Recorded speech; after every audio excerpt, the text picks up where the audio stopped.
Ba Congolais, tozana Kabila Maele.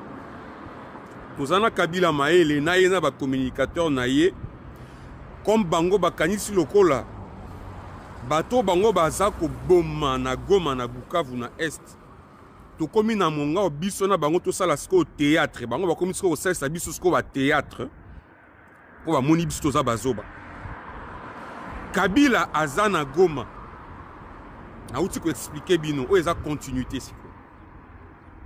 Ça veut dire que bon moni sikoyo ba banda ki yango na yebisaki bino hier la nuit ba meki kazate non aye makambu il y a consultation ba M23. Finalement ce matin ils ont levé l'option de faire croire maintenant à l'opinion que Kabila zana Gomati et ils se sont activés dans ça ba bosani makambu ba uto sabino que ayaki ba consultation na ba M23. La raison, c'est simple, je vous ai dit la pression que Kabila a eue. Mais, Naïbi Sibino a déjà entre les lignes, Mboka Mokote Balingi Koyambaye.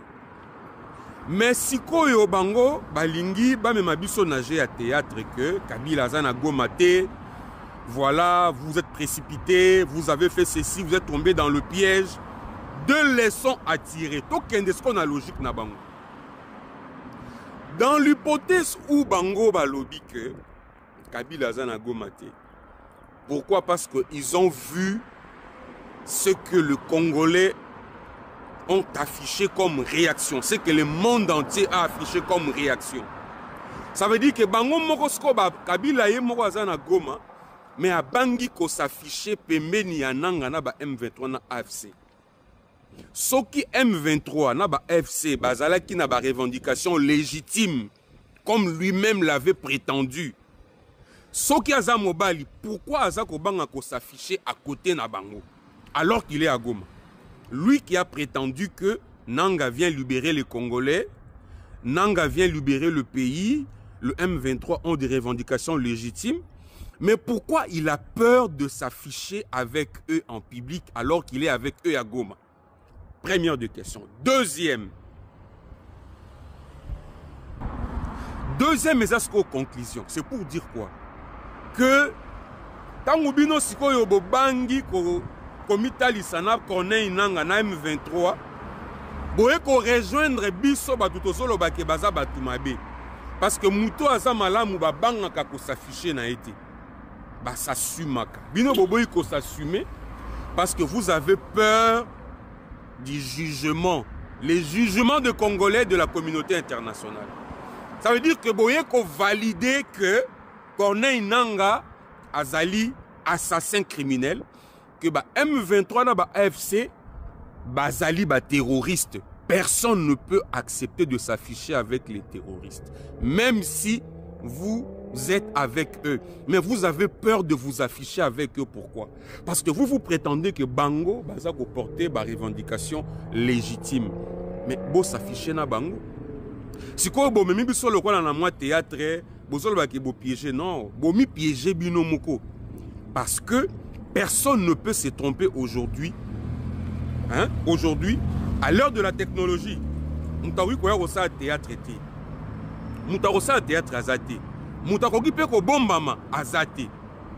Information ezali confirmé Kabila na Goma, mais face à la pression internationale et des Congolais, Kabila a eu peur de s'afficher. Maintenant, il veut faire croire qu'il n'était pas à Goma. Par peur, bamon aena ba terroriste, ndenga comprendre que ça a déjà gâché son image. Et moi, j'encourage le gouvernement congolais à ne pas retirer ces décisions-là. Au contraire, renforcer Angola. Renforcer Angola. Kabila Soraza Mobali, il faut s'assumer. Il faut s'assumer. Et Pessi, moi pour ça que c'est comme parce que ton memi bino na niveau ya kola qui s'assume comme mokili que M23 na AFC bazaba terroriste et que personne ne peut même accepter de s'afficher avec eux. Yango sko biso to dialoguer ce qu'on a bango lisundeni parce que bino mo bozo banga même ko s'afficher na bango. Ozana kati ya Goma. Olali place mo na ba Sultan Makenga na ba Corneille Nanga. Mais oza ko banga ko s'afficher na bango. C'est pourquoi je voulais dire à Corneille Nanga. Tu constates maintenant que tu as été induit en erreur. Parce que bateau bastinaki yo basimbisi yo nde touche. Bo simbisi nde Corneille nanga touche. Parce que lelo po bino bo s'afficher na ebo komi ko banga. Na ba petit nyon surtout ya Kabila wana baza ko s'afficher na nanga wana. Bo bomi carrière na bino parce que Kabila ye moko aza place bino bozali mais azo banga ko s'afficher na bino. Ça veut dire que le monde entier aujourd'hui a compris que ce qui se passe dans la partie est de notre pays, ezali ya ko soutenir jamais. Le peuple gagne toujours. Ça veut dire que tozolande la bino, tozana bino penza maele, toroti kabinote. Ceux qui vont bouger na gauche, na gauche, na droite, tolandi bino. Parce que oyo nyo so bozo sala toza informé très bien. Et le moment que ça ko échapper biso. Ezate. Le peuple gagne toujours. Ba Congolais, tozana Kabila maele. Tozana Kabila maele na yena ba communicateur na ye. Comme bango bakanisi lokola. Bato bango baza ko boma na Goma na Bukavu na Est. To komi na monga o biso na bango to sala siko théâtre. Bango ba komi siko sala biso siko ba théâtre. Ko ba moni biso za bazoba. Kabila aza na Goma. Na outi ko expliquer bino o eza continuité siko. Ça veut dire que bon moni siko yo ba banda ki yango na yebisaki bino hier la nuit ba meki kazate. Non, aye makambu, il y a consultation bah, M23. Finalement, ce matin, ils ont levé l'option de faire croire maintenant à l'opinion que Kabila Zanago Mati. Et ils se sont activés dans ça. Bah, Bossani makambu bah Utoye Sabino que ayaki bah consultation na bah M23. La raison c'est simple, je vous ai dit la pression que Kabila a eue. Mais naïbi Sibino en déjà entre les lignes. Bamboka mokote balingi ko yambai. Mais sikoyo bango balingi ba mema biso nager à théâtre que Kabila zana gomate. Voilà, vous êtes précipité, vous avez fait ceci, vous êtes tombé dans le piège. Deux leçons à tirer. Tokende ce qu'on a logique na bango. Dans l'hypothèse où bango balobi que Kabila zana gomate.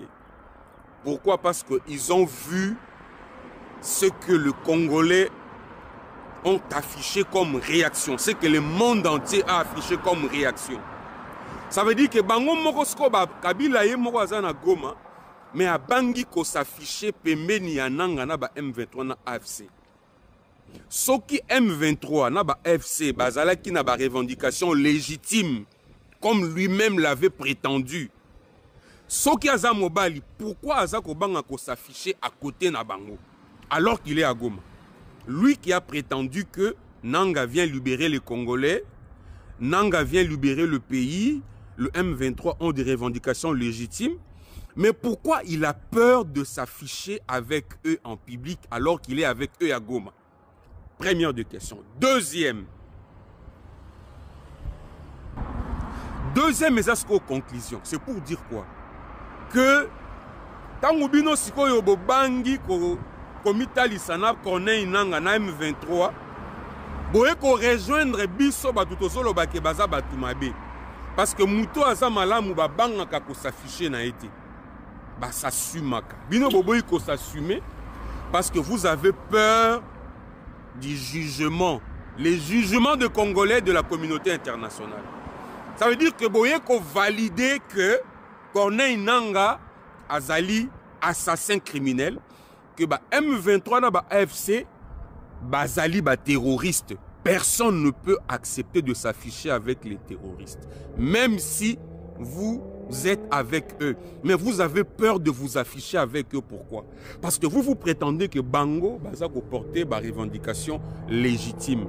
Mais bo s'afficher na Bango. Si ko bo memi biso lokola na moi théâtre, bozolo ba ki bo piéger, non, bo mi piéger bino moko. Parce que personne ne peut se tromper aujourd'hui. Hein? Aujourd'hui, à l'heure de la technologie, Moutaoui Koya Rosa théâtre été. Moutarosa théâtre azate. Moutakoki Peko Bombama azate. Information ezali confirmé Kabila na Goma, mais face à la pression internationale et des Congolais, Kabila a eu peur de s'afficher. Maintenant, il veut faire croire qu'il n'était pas à Goma. Par peur bamona ye na ba terroriste ndenga comprendre que ça a déjà gâché son image. Et moi j'encourage le gouvernement congolais à ne pas retirer ces décisions là. Au contraire, renforcer Ango lisusu. Renforcer Ango lisusu. Kabila Soraza Mobali, il faut à s'assumer. Il faut à s'assumer. Et pesi moi pour ça ko sekamuke parce que to memi bino na niveau ya ko lakisa siko mokili que M23 na AFC baza ba terroriste et que personne ne peut même accepter de s'afficher avec eux. Yango siko biso to dialoguer ce qu'on a bango lisundeni parce que bino mo bozo banga même ko s'afficher na bango. Ozana kati ya Goma. Olali place mo na ba Sultan Makenga na ba Corneille Nanga. Mais oza ko banga ko s'afficher na bango. C'est pourquoi je voulais dire à Corneille Nanga. Tu constates maintenant que tu as été induit en erreur. Parce que bateau ba stinaki yo ba simbisi yo nde touche. Bo simbisi nde Corneille Nanga touche. Parce que lelo po bino bo s'afficher na ebo komi ko banga. Na ba petit nyon surtout ya Kabila wana baza ko s'afficher na Nanga wana. Bo bomi carrière na bino parce que Kabila ye moko aza place bino bozali mais azo banga ko s'afficher na bino. Ça veut dire que le monde entier aujourd'hui a compris que ce qui se passe dans la partie est de notre pays, ezali a soutenir jamais. Le peuple gagne toujours. Ça veut dire que tozolandela bino tozana bino penza maele toroti kabinote. Ceux qui vont bouger na gauche na gauche, na droite tolandi bino. Parce que oyo nyonso bozo sala toza informé to bien. Et le moko eza ko échapper biso. Le peuple gagne toujours.